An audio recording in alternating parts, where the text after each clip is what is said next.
I think what I said last time is true, and that is the next event that takes place that impacts us will be from the out coming in.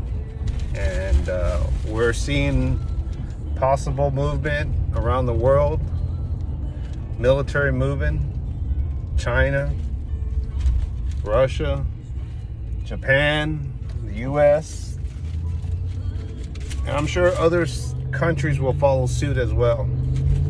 Because if there's a dog in the fight for them and some profit, or gaining more territory or land, or seizing the opportunity to say, hey, let's get our name in the hat so we can take over that neighboring country right there that we've been fighting with.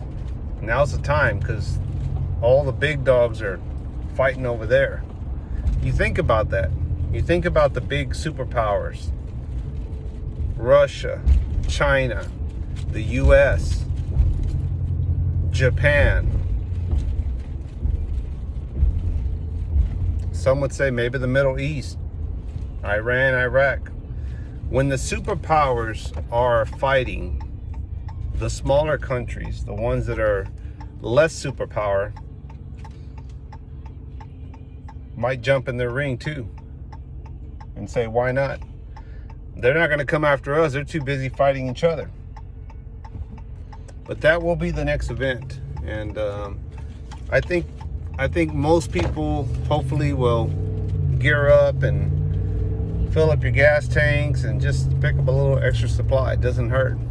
I'm not fear mongering. It's just be prepared. But if shit were to pop off all of a sudden and it hit us like a thief in the night, I think there's either two scenarios. One, it's critical, or one, you're stable.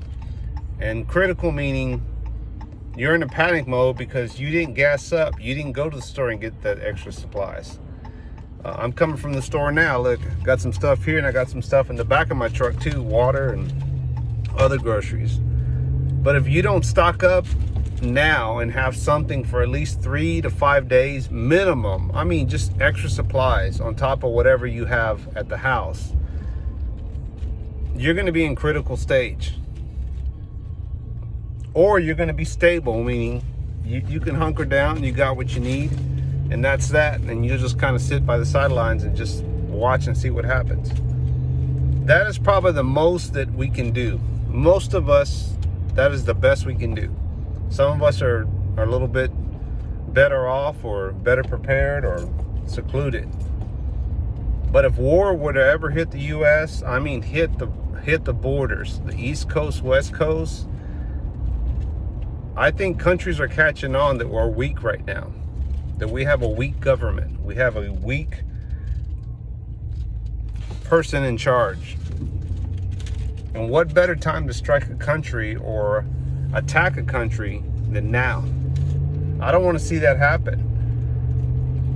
But if you're on the other end and you're looking out, looking in, and you're like, the U.S. is a mess. They're fighting among each other.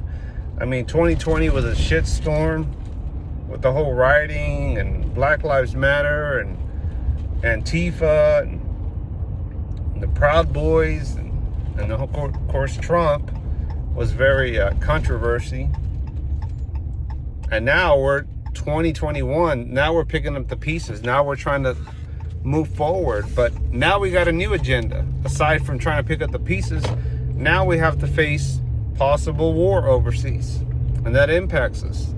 But every time this country is in turmoil or in a financial bubble, it seems like war is soon to follow, right? That's how you get yourself out of a jam.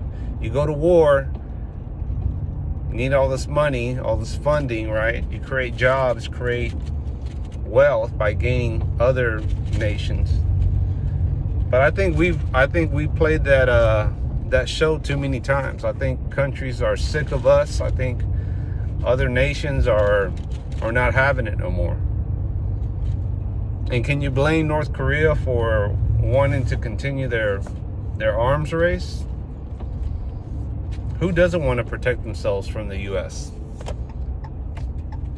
We were a great country. We can still be a good country, but we're far from it.